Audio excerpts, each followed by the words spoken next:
you doing? This is James Rotundi for Acoustic Guitar Magazine. And today I'd like to present you with the PRS Tonare Parlor guitar, the SE P20E. It has a sibling, non-electric, no pickup system, which is just the P20 without the E at the end, which of course means electric. I've just been playing this guitar. It's got a Fishman GT1 pickup, and I've been playing it through a Fender Acoustic Sonic amp. And what's really interesting and notable about this guitar is that there's a big difference between the way this thing sounds acoustically, like this,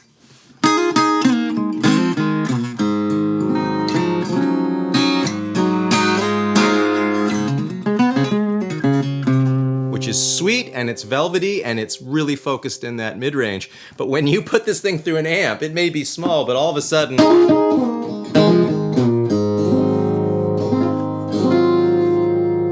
that focused mid-range suddenly takes on a very sort of worthy effect, and that is that you don't have to go searching for those feedback notches, really, because the low mids are really tight, and you're not getting that woofy stuff that you'll often get out of a dreadnought.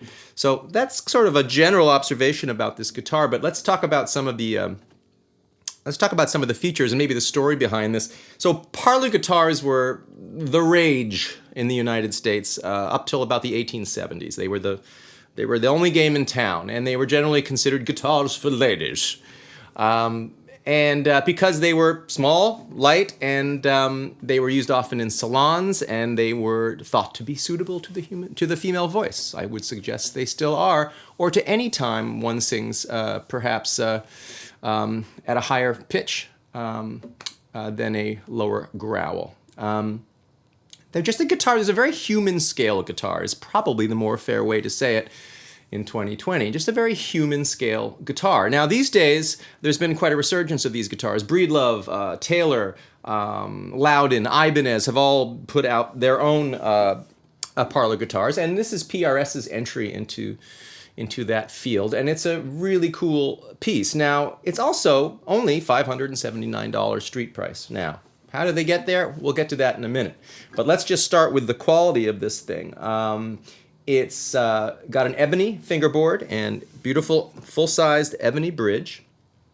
It's got an all-mahogany top, and I love this just sort of tobacco mahogany finish. Also comes in charcoal and black.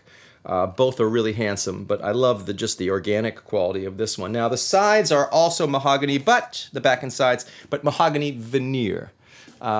So it certainly looks and feels like mahogany, and you can see it's quite lovely with that beautiful striping. But it is a veneer, so just be conscious of that. I don't think it really affects the tone all that much, especially with this lovely top. You're going to get that dark, full mahogany tone out of this guitar regardless.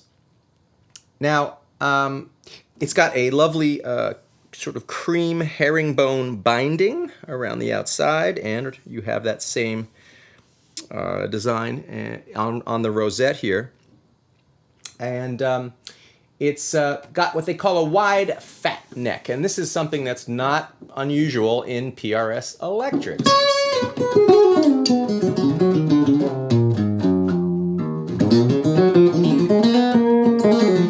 It's quite a playable neck, I'd have to say. For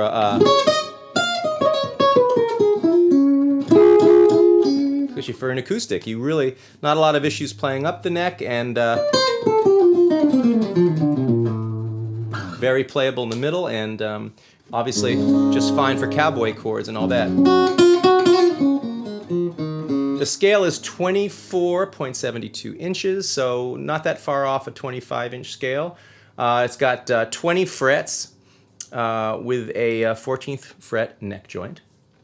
The nut here is 1.69 inches, and so it really is a somewhat wide neck. It does give you a nice string spacing. Classical players won't quite find it to be classical but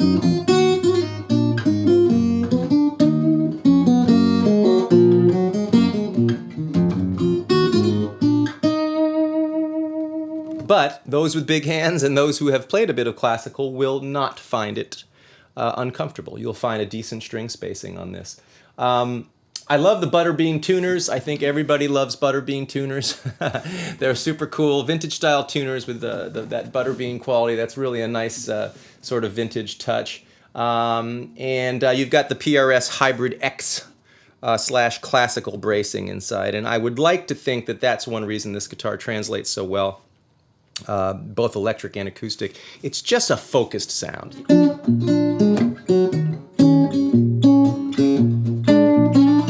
For me, this guitar is about that focused, punchy middle.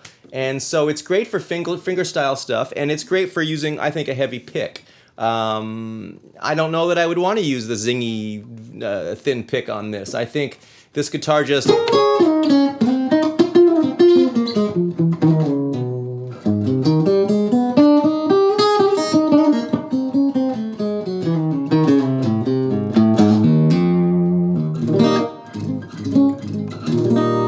to really speak with more of a thicker flat pick type of approach, or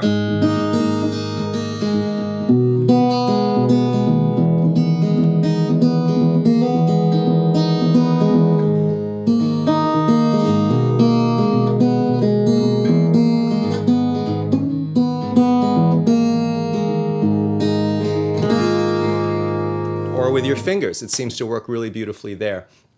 Again, it's got a $579 street price. It's made in China and made by the same folks who make Cort guitars. But it certainly has come through the PRS quality control system, and it has some of the lovely PRS features that are just really, really cool. I mean, the bird inlays here, I mean, how can you not love them? And it's such an interesting story, right? I won't go through all of them, but at the 3rd fret, you've got a peregrine falcon. And then all the way up at the 19th fret, you've got a hawk landing. And I think that is pretty damn cool. And those distinctive PRS markers are well in abundance on this guitar, well in sight. And so is a lot of the values that I think PRS tries to hold to, even in their less expensive guitars. So use it for...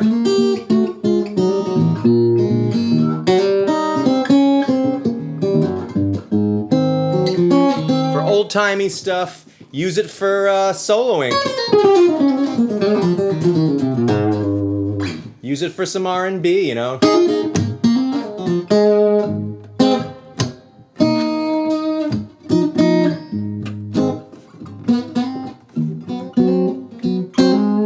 Use it for indie stuff. Use it for singer-songwriter stuff. It's a pretty versatile guitar, and it certainly makes a great complement to one's collection, especially if you've got kind of the other, you know, important pieces together in your collection. This is a really great way to sort of introduce the Parlor vibe to that collection at a very reasonable price point. So I want to thank you for checking in with us here at Acoustic Guitar Magazine. Again, I'm Roto, that's James Rotundi, and very happy to be playing the PRS Tonare Parlor SE P20E. It's a pretty and punchy guitar that evokes a bygone era at a budget price, and there's nothing wrong with that.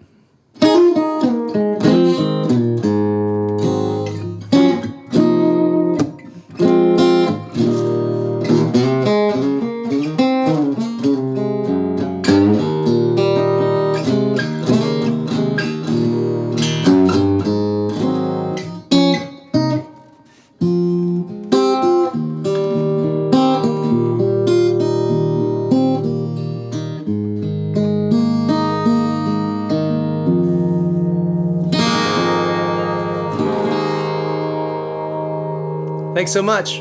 We'll catch you next time. Much appreciated.